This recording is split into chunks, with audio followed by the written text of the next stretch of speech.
So hello dear students, welcome back to this session of ICT Virtual Classroom। ICT Virtual Classroom के session में आप सभी का एक बार फिर से स्वागत करते हैं। आज की क्लास में हम बात करने जा रहे हैं क्लास 10th साइंस सब्जेक्ट के ऊपर कक्षा 10 विषय विज्ञान। और अपनी प्रीवियस क्लासेस में हम इस सेशन में जो बात करते हुए आ रहे हैं, हमने कुछ न्यूमेरिकल्स, कुछ क्वेश्चन आंसर्स और कुछ इंपॉर्टेंट बोर्ड के क्वेश्चंस को डिस्कस किया है। आज की क्लास में भी हम कुछ और क्वेश्चंस के ऊपर बात करेंगे। तो मुझे उम्मीद है कि आप सबके सब फिट फाइन हेल्दी होंगे और रेडी होंगे क्लास के लिए। तो अपना पूरा ध्यान जो है सामने स्क्रीन पर बनाकर रखिएगा। हम चलते हैं स्मार्ट बोर्ड की स्क्रीन पर। चलिए डियर स्टूडेंट्स,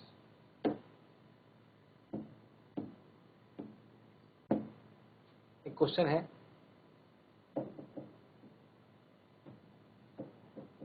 एक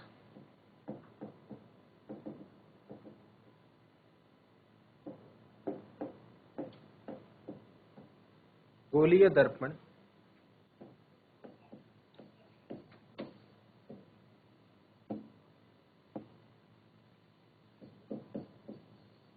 यानी कि एक स्फेरिकल मिरर है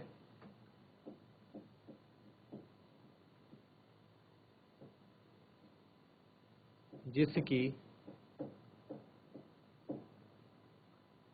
वक्रता त्रिज्या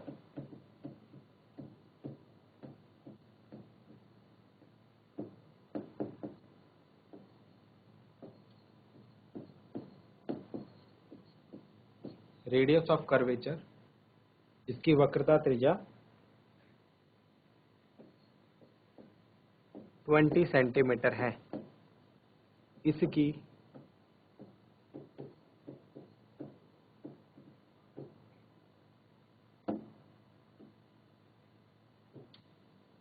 फोकस दूरी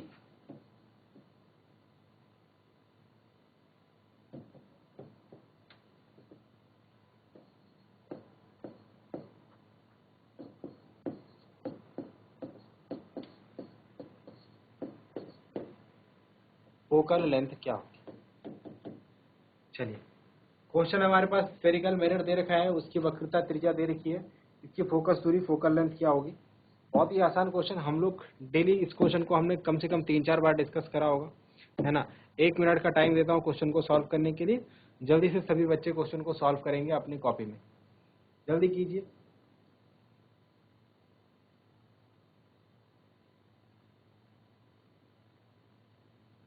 तो चलिए प्यारे बच्चों, इस क्वेश्चन का सॉल्यूशन कुछ इस तरीके से हम करेंगे। दिया है गिवन, हमको क्या दिया हुआ है क्वेश्चन में, हमको दिया हुआ है गोलीय दर्पण की वक्रता त्रिज्या यानी radius of curvature is 20 centimetre और हमसे एफ जो है पूछा जा रहा है। ठीक है, फोकस दूरी यानी फोकल लेंथ। क्योंकि हम जानते हैं F is equal to r/2 होता है, तो इसका हम यूज करेंगे एफ बराबर 20/2 मतलब 10। तो जो फोकस दूरी निकल के आई है, अतः फोकस दूरी यानी कि focal length f is equal to 10 centimetre, ये हमारा आंसर हो गया। तो ध्यान रखें, जब भी आपको किसी स्फेरिकल मिरर की रेडियस ऑफ कर्वेचर दे रखी होगी तो फोकल लेंथ उसका आधा होगा, फोकल लेंथ दे रखा होगा तो रेडियस ऑफ कर्वेचर उसका डबल होगा, दोगुना होगा। चलिए जल्दी से नोट डाउन करेंगे, सॉल्यूशन को नोट डाउन करेंगे जल्दी से।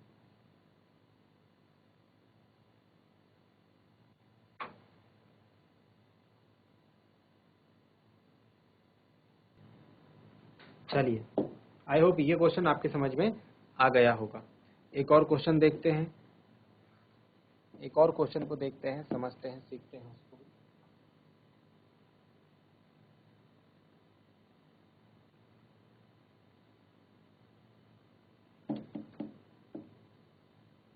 क्वेश्चन कुछ इस प्रकार है,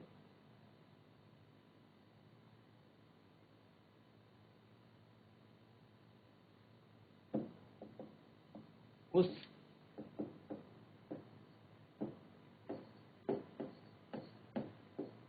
उत्तल दर्पण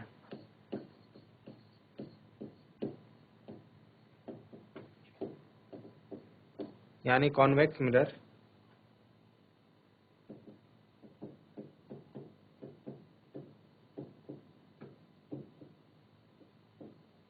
की फोकस दूरी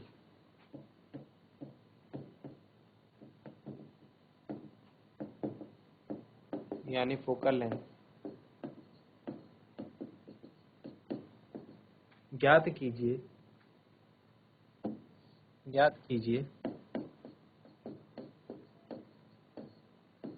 जिसकी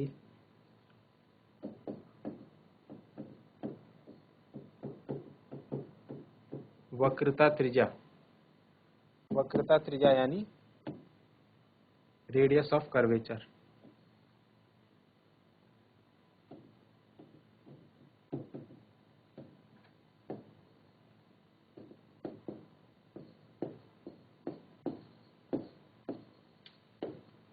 थर्टी टू सेंटीमीटर है 32 सेंटीमीटर है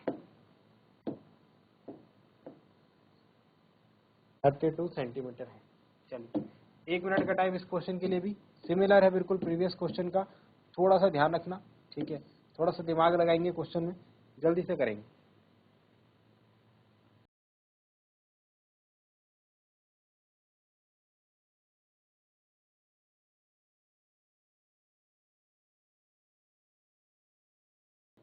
चलिए तो क्वेश्चन को सॉल्व करते हैं, क्वेश्चन का सॉल्यूशन देखते हैं। देखिए गिवन हमको क्या दिया गया है,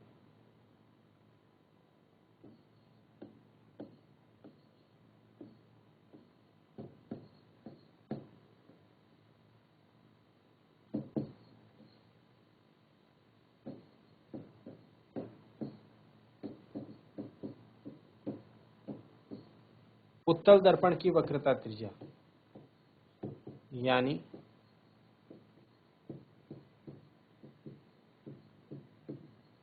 रेडियस ऑफ कर्वेचर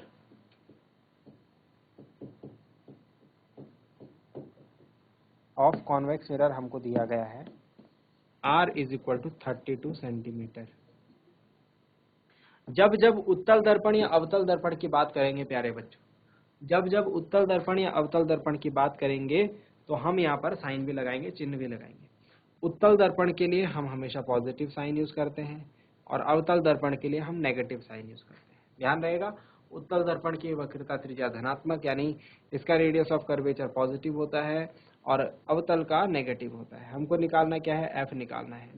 तो एफ हम जानते हैं, एफ जो है आर का आधा होता है, तो आप क्या कीजिए, इसका आधा कर दीजिए, 32 का आधा कितना होता है, 32 का आधा 16 होता है। अतः जो फोकल लेंथ आएगी, फोकस दूरी आएगी, वो आएगी 16 सेंटीमीटर, बस किसका, प्लस का, ठीक है, क्योंकि हमारा आर पॉजिटिव था इसीलिए एफ भी क्या रहेगा, पॉजिटिव रहेगा। आंसर ये थोड़ा सा आपको इस क्वेश्चन में ध्यान रखना है।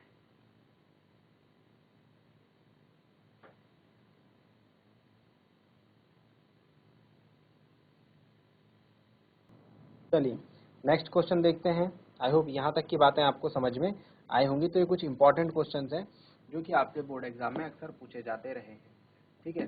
अब एक और क्वेश्चन देख लेते हैं इसी सीरीज में। क्वेश्चन कुछ इस प्रकार से है, कोई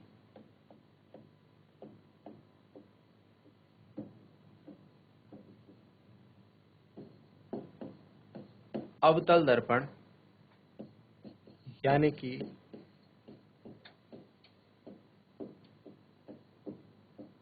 कॉनकेव मिरर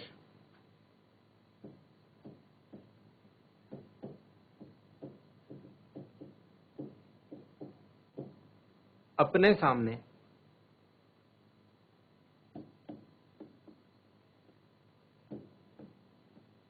10 सेंटीमीटर दूरी पर रखे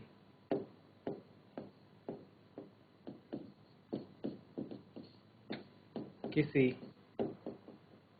बिंब का मतलब ऑब्जेक्ट, वस्तु का 3 गुना आवर्धित प्रतिबिंब बनाता है।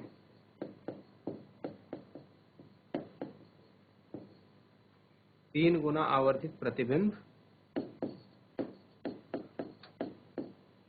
बनाता है। 3 गुना आवर्धित प्रतिबिंब मतलब 3 times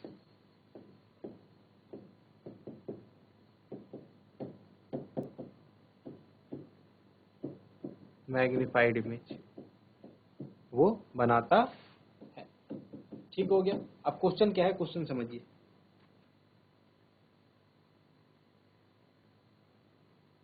प्रतिबिंब दर्पण से कितनी दूरी पर है? प्रतिबिंब दर्पण से कितनी दूरी पर है?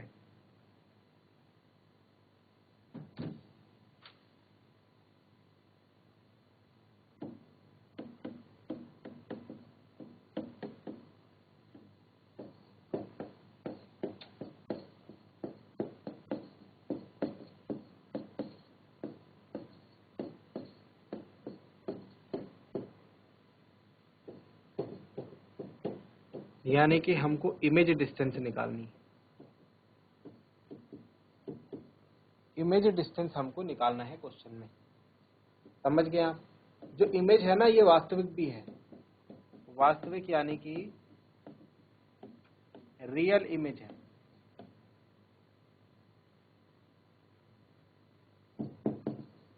प्रतिबिंब जो बना है वो वास्तविक यानी कि रियल है। ये भी हमको क्वेश्चन में दिया गया है। ठीक है, तो इस बात को भी नोट डाउन कर लें अलग से। चलिए 2 मिनट का टाइम देता हूं मैं आपको इस क्वेश्चन को सोचने, समझने और करने के लिए। जल्दी से सॉल्व करेंगे क्वेश्चन को, फिर मैं इसका सॉल्यूशन आपके सामने रखता हूं।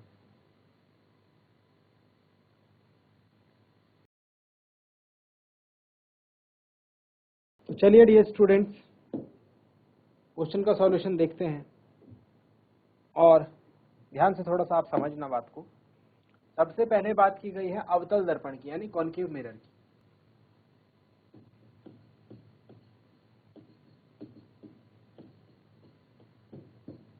कॉन्केव मिरर के लिए यानी अवतल दर्पण के लिए वस्तु की दूरी जो दे रखी है, बिंब दूरी, यानी कि u कितना दे रखा है? 10 सेंटीमीटर दे रखा है। बट ध्यान रखना ये नेगेटिव में होता है। वस्तु की दूरी सदैव जो है नेगेटिव होती है। ठीक है। इसके बाद बताया जा रहा है हमसे कि जो प्रतिबिंब का साइज है वो वस्तु के साइज का 3 गुना है, यानी h dash is equal to 3h। h dash is equal to 3h। प्रतिबिंब का साइज जो है वस्तु के साइज का 3 गुना है। प्रतिबिंब दर्पण से कितनी दूर है? अच्छा, वास्तविक भी है। ठीक है, प्रतिबिंब दर्पण से कितनी दूरी पर है, यानी कि भी हमको निकालना है। प्रतिबिंब दूरी भी हमको निकालनी है। ठीक है, वास्तविक होने का मतलब है कि जो v आएगा हमारा वो नेगेटिव में आएगा। v का आंसर कैसा आना चाहिए? नेगेटिव में आना चाहिए।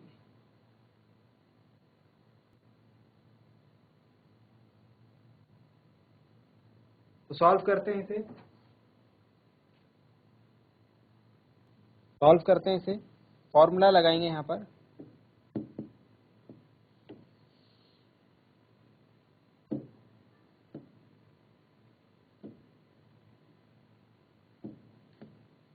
देखिए फॉर्मूला कौन सा लगाएंगे, जरा ध्यान से समझेंगे। m इज इक्वल टू होता है माइनस बी अपॉन यू, और m इज इक्वल टू ही होता है h डैश अपॉन h। तो दोनों, ये दोनों साइड जो है एक दूसरे के इक्वल हो जाएंगी। फॉर्मूला यहाँ से बनेगा हमारा h dash upon h is equal to minus v upon u. क्या ये बात आपको समझ में आई है? क्या ये बात आपको समझ में आई है? ठीक है, अगर समझ में आ गई है तो हम यहाँ से फॉर्मूला अप्लाई कर सकते हैं। ध्यान देंगे, एक और चीज ध्यान देना, यहाँ पर आप लिखोगे -3h। माइनस क्यों रखेंगे? माइनस इसलिए लिखेंगे क्योंकि प्रतिबिंब क्या है? वास्तविक है।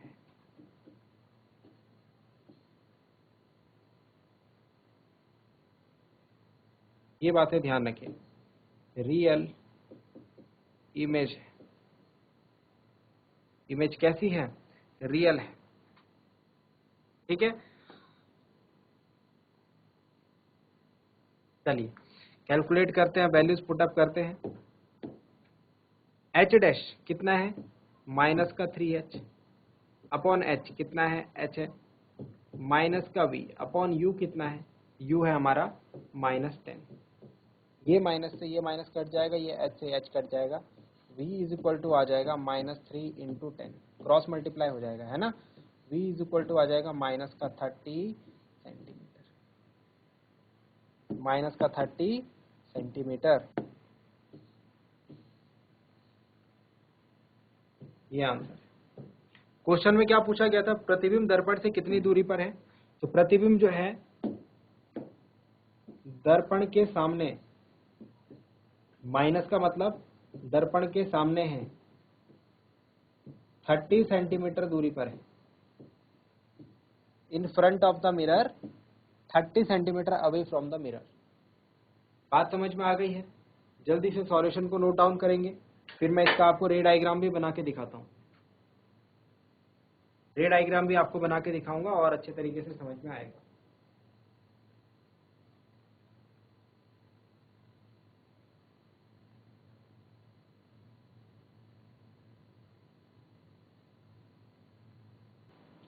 चलिए अब बात करते हैं इसके किरण आरेख की, यानी रे डायग्राम की। तो जो कंडीशन है, इसको अगर हम किरण आरेख के रूप में बनाएं, है ना, रे डायग्राम के रूप में बनाएं, तो किस तरीके से हम इसको बना सकते हैं, जरा ध्यान से समझना। हम इसको इस तरीके से शो कर सकते हैं डियर स्टूडेंट्स, कि सपोज हमारे पास जो है अवतल दर्पण दे रखा है, यानी ये हमारा अवतल दर्पण है, ये हमारा कॉनकेव मिरर है। कॉनकेव मिरर कुछ इस टाइप से हमको देखने को मिलता है। ठीक है, कॉनकेव मिरर इस तरीके से देखने को मिलता है। ये एक इमेजिनरी लाइन होती है, यानी एक काल्पनिक रेखा होती है, किस पर, दर्पण के ऊपर, जिसको कि हम क्या कहते हैं, जिसको हम दर्पण का मुख्य अक्ष कहते हैं। ठीक है, यहाँ पर एक पॉइंट P होता है इसके परावर्तक पृष्ठ के ठीक बीच में, इसके रिफ्लेक्टिंग सरफेस के ठीक बीच में, जिसको हम P बोलते हैं, P पॉइंट। अब इसी दर्पण से अगर मैं इसको एक पूरा कंप्लीट स्फीयर बना दूं, तो जो इसका सेंटर होगा, इस स्फीयर का जो सेंटर होगा, है ना, इस गोले का जो केंद्र होगा, वो इस दर्पण का क्या कहलाता है, वक्रता केंद्र कहलाता है। इसके साथ ही साथ P और C के ठीक बीच में एक पॉइंट होता है, जिसको हम दर्पण का फोकस कहते हैं, मुख्य फोकस बिंदु कहते हैं। ये बातें समझ में आ गई। अब क्वेश्चन में हमसे क्या कहा गया, क्वेश्चन में हमसे कहा गया कि हमने वस्तु को कहां पर रखा है, ये नहीं बता रखा है। कोई अवतल दर्पण अपने सामने रखे 10 सेंटीमीटर, ओके, ये बता रखा है कि 10 सेंटीमीटर दूरी पर रखा हुआ कोई बिंब है, उसका ये 3 गुना आवर्धित प्रतिबिंब बना रहे हैं। ठीक है, हमें ये नहीं बता रखा है कि जो डिस्टेंस है वो CF ये कितनी है ना, बस हमको ये बता रखा है कि 10 centimetre in front of the mirror. तो मैं इसके लिए जो है, इस कैलकुलेशन के लिए ये C और F को हटा देता हूँ, क्योंकि अभी हमें पता नहीं कि C कितनी दूरी पर है, F कितनी दूरी पर है।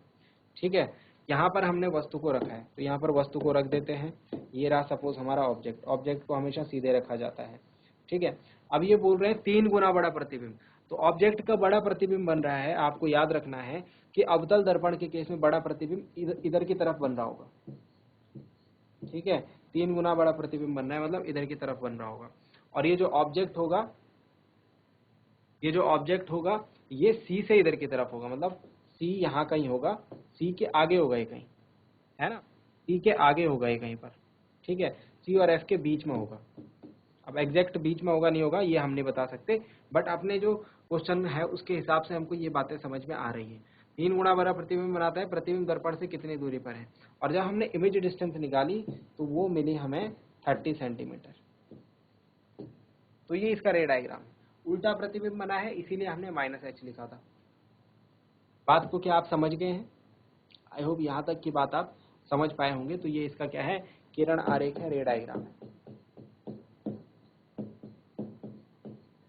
अगर यहाँ से इमेज बनाने के लिए आपको बोला जाए तो किस तरीके से बनेगी, तो एक पैरेलल आएगी, वो F से होकर जाएगी, है ना, और एक जो है इस तरीके से आएगी और P से होकर जाएगी। तो यहाँ पर ये दोनों कटेंगे, यहाँ पर प्रतिबिंब बनेगा, अगर इसका रे डायग्राम बनाने को आपको बोला जाए तो। चलिए जल्दी से नोट डाउन कर लेंगे।